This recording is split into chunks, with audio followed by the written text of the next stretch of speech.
నమస్కారం. ఈరోజు మనం తులసి రమేష్ చిండ్రు గారు పంచుకున్న ఒక చిన్న కానీ చాలా శక్తివంతమైన సందేశాన్ని పరిశీలిద్దాం. ఇది మన దేశ భవిష్యత్తు కోసం, ఒక మంచి భారత్ కోసం ఒక స్ఫూర్తిదాయకమైన ఆలోచన. మరి ఈ సందేశంలోని అసలు విషయమేంటో చూసేద్దామా? ఈ సందేశం మొత్తానికి ప్రాణం ఏదైనా ఉందంటే అది ఈ ఒక్క వాక్యమే. ఒక్కసారి ఆలోచించండి. మన దేశాన్ని మన సొంత ఇల్లుగా, మన చుట్టూ ఉన్న సమాజాన్ని మన కుటుంబంగా చూడటం మొదలుపెడితే అప్పుడు మన ఆలోచనా విధానంలోనే ఓ అద్భుతమైన మార్పు వస్తుంది కదా. దేశం పట్ల మనకున్న బాధ్యత, అది మన ఇంటి పట్ల, మన కుటుంబం పట్ల ఉన్న బాధ్యతగా మారిపోతుంది. ఇక్కడే ఉంది అసలైన సూత్రం. దేశం మారాలి, దేశం బాగుపడాలి అని అందరం అనుకుంటాం. కాని ఆ మార్పు ఎక్కడినుంచో రాదు. అది మన నుంచే, మనలో ప్రతి ఒక్కరి నుంచే మొదలవ్వాలి.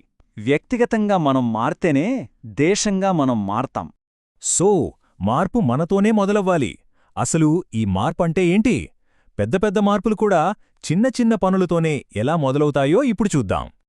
నిజమైన మార్పు అంటే ఏంటి? అది గొప్ప గొప్ప ప్రసంగాలతోనో, పెద్ద పెద్ద వాగ్దానాలతోనో వచ్చేది కాదు. అస్సలు కాదు. అది మనం రోజూ చేసే చిన్న చిన్న పనుల్లోంచి పుడుతుంది. మనం నిబద్ధతతో తీసుకునే నిర్ణయాల్లో ఉంటుంది. మాటలకన్నా చేతలే ముఖ్యమన్నమాట. మార్పు మనతోనే మొదలవ్వాలి అని అంటున్నాం కదా. అలా జరగాలంటే ముందు మనం కొన్ని ప్రాథమిక బాధ్యతల్ని మన భుజాలపై వేసుకోవాలి. మరి అవేంటో చూద్దాం. ఒక బలమైన సమాజానికి ఈ 3 మూలస్తంభాల్లాంటివి. స్వచ్ఛత, అది కేవలం బయట శుభ్రతే కాదు, మన ఆరోగ్యాన్ని, మన ఆలోచనల్ని కూడా ప్రభావితం చేస్తుంది. ఇక నిజాయితీ, దానివల్లే కదా మన మధ్య నమ్మకం పెరిగేది. మూడోది పరస్పర గౌరవం. ఒకరికొకరు గౌరవం ఇచ్చుకుంటేనే ఐక్యత సాధ్యం. ఈ చిన్న విషయాలే సమాజంలో ఒక మంచి వాతావరణాన్ని సృష్టిస్తాయి. సరే, వ్యక్తిగత బాధ్యతల గురించి మాట్లాడుకున్నాం. ఇప్పుడు అక్కడినుంచి సామాజిక ఐక్యత వైపు వెళ్దాం. మనమంతా కలిసికట్టుగా ఎలా ఉండాలనే విషయంపై ఈ సందేశం ఏం చెప్తుందో చూద్దాం. కులం, మతం, భాష, ప్రాంతం ఇలాంటి విభేదాలన్నింటినీ మనం పక్కన పెట్టేయాలి. వాటన్నింటికీ మించి ఎదుటి వ్యక్తిని కేవలం ఒక మనిషిగా చూడటం మొదలుపెట్టాలి. అప్పుడే కదా అసలైన ఐక్యత సాధ్యమయ్యేది. మనుషుల్ని మనుషులుగా చూడటమే మనల్ని కలిపి ఉంచే అసలైన బంధం. మన బాధ్యత కేవలం ఇప్పటివరకే కాదు, అది మన భవిష్యత్ తరాలకి కూడా వర్తిస్తోంది. మనం వాళ్ళకి ఎలాంటి వారసత్వాన్ని అందిస్తున్నామనేది చాలా చాలా ముఖ్యమైన విషయం. అవును, అసలైన ప్రశ్నే ఇదే. మన భవిష్యత్తును, మన పిల్లల భవిష్యత్తును మనమెలా కాపాడగలం? ఇది మనందరం ఆలోచించాల్సిన ప్రశ్న. దీనికి ఈ సందేశంలో ఒక స్పష్టమైన సమాధానం ఉంది. భవిష్యత్తును కాపాడడానికి మనం చేయాల్సినవి రెండు ముఖ్యమైన పనులు.